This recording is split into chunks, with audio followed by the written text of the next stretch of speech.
Imagine, if you will, a valley baked by the Egyptian sun. It's a place of rock and sand, known as the Valley of the Kings. For thousands of years, this sacred ground held the secrets of Egypt's greatest pharaohs. Yet one man, Howard Carter, refused to give up. He believed Tutankhamen still lay undisturbed. This wasn't just about finding gold. It was about finding a complete story, a time capsule from the ancient world. After years of frustrating work, Carter finally found something. A simple step cut into the limestone floor. That step led to a staircase and to a sealed doorway. The seals bore the marks of the royal necropolis. Carter made a small opening and peered inside. Lord Carnarvon asked, "Can you see anything?" Carter, "Yes, wonderful things."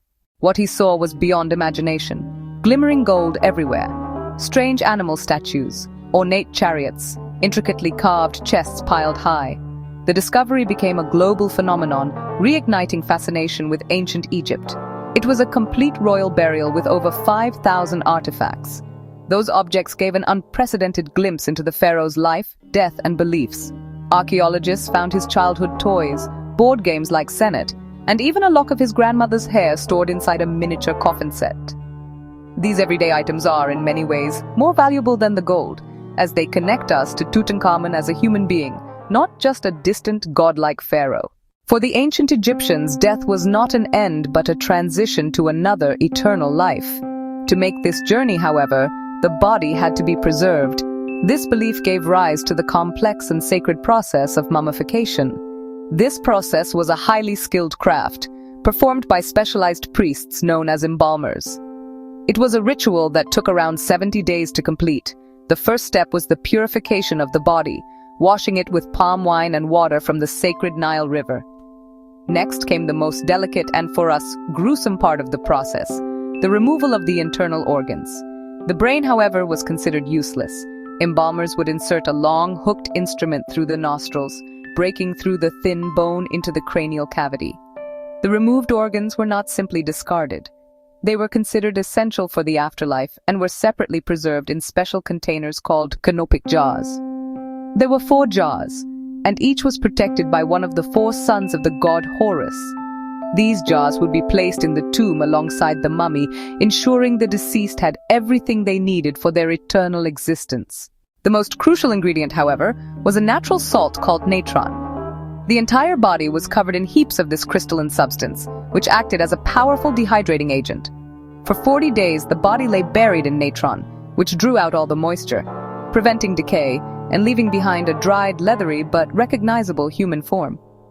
After 40 days in the natron salt, the body was shrunken and dry. The temporary stuffing was removed from the torso, and the body was washed once more. Now the embalmers had to restore a semblance of life to the desiccated form. The body cavity was packed permanently with linen, sawdust, other materials to give it a fuller, more natural shape.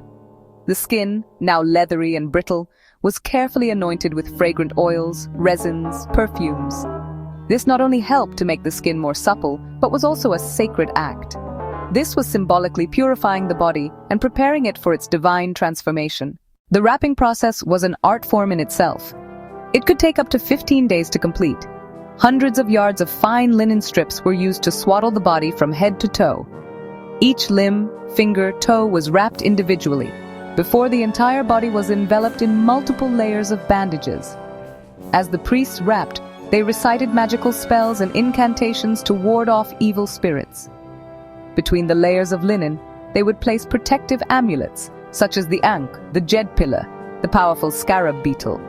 Once the mummy was fully wrapped, it was time for the final adornments. A portrait mask was placed over the head and shoulders of the mummy. For a pharaoh like Tutankhamun, this was no simple mask.